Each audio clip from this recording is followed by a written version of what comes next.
So what do you think will happen if we soak this seashell in vinegar? They are a product of the reaction between the calcium carbonate in the seashell and the acetic acid in vinegar. Hey, what's up guys? It's me, Emong, and welcome back to another video. For today's vlog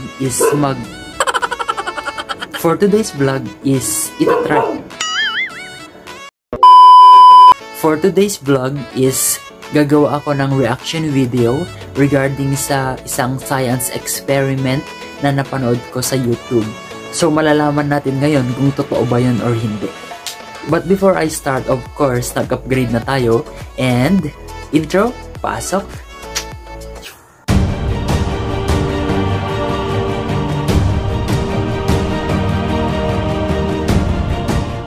So this is the video that I am talking about.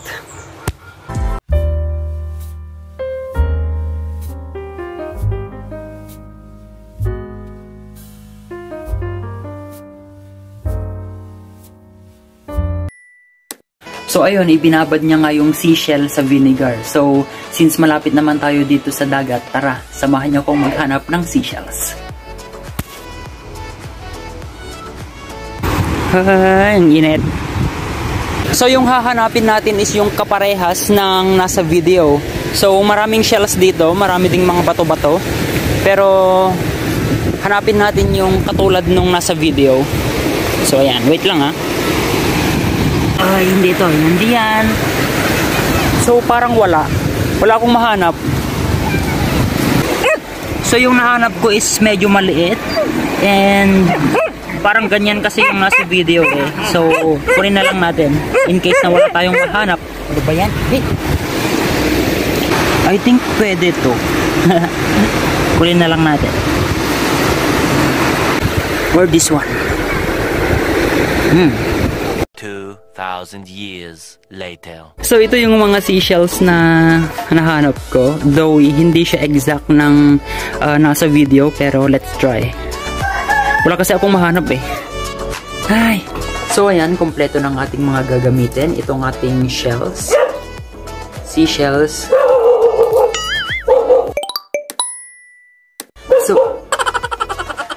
So ayan kompleto ng ating mga gamit. Itong ating seashells.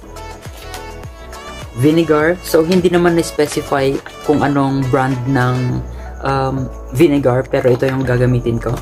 And then of course, yung ating container. So yung gagamitin kong shell is I think ito na lang kasi ito naman yung pinakamalapit dun sa itsura ng nasa video. So yan, tara, samahan nyo na ako. But of course, before we officially start, make sure to like this video and subscribe to my channel para updated kayo sa lahat ng aking mga videos.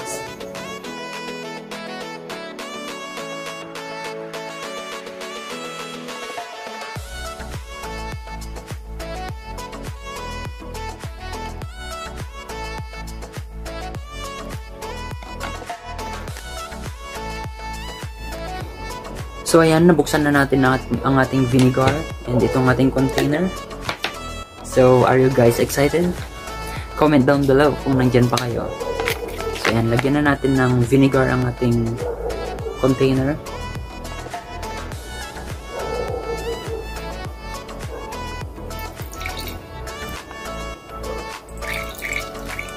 Ayan, okay na. Then lalagay natin tong shell. Ayan. Baho. Lagyan natin tong shell. Huh?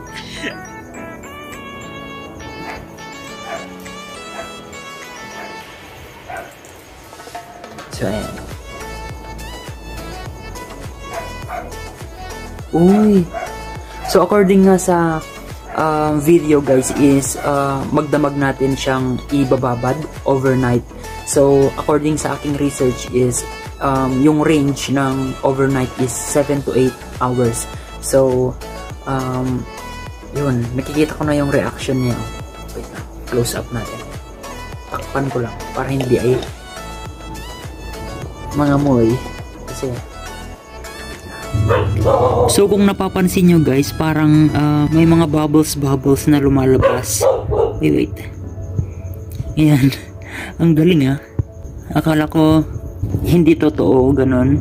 Pero malalaman natin yung buong resulta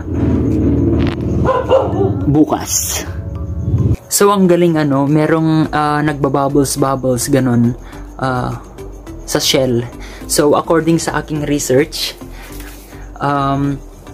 when you soak seashells in vinegar, carbon dioxide bubbles start to form.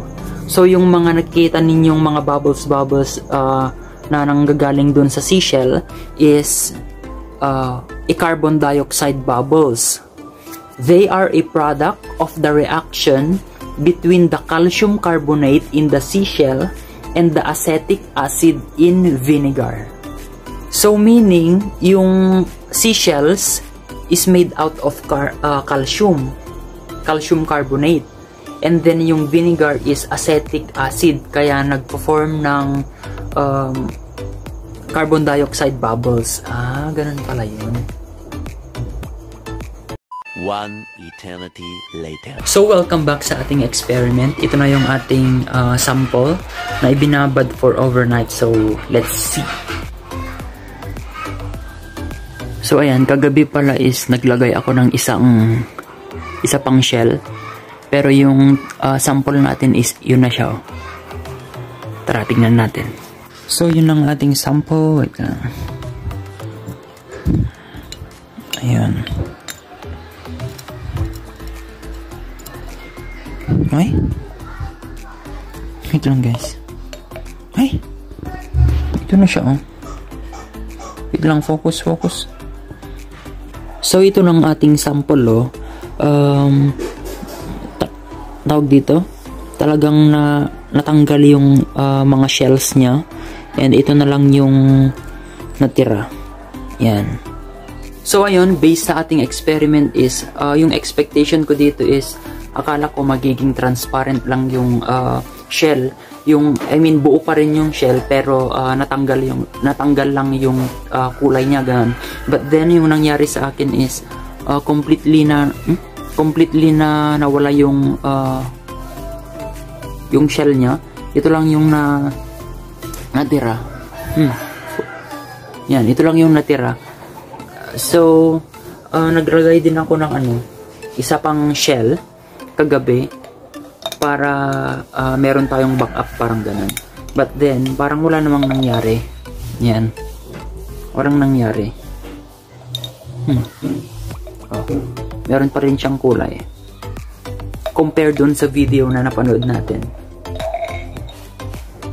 So in a nutshell, if I'm going to compare yung experiment na napanood ko compare sa ginawa ko, hindi siya 100% the same kasi siguro hindi kami magkapareho ng shell na ginamit. I mean, yung alam niyo na, yung variation ng shell, tapos I think sa vinegar, sa type ng vinegar. Anyway, kung meron kayong natutunan sa vlog na ito, make sure to like this video and subscribe to my channel para updated kayo sa lahat ng aking mga videos. See you on my next vlog.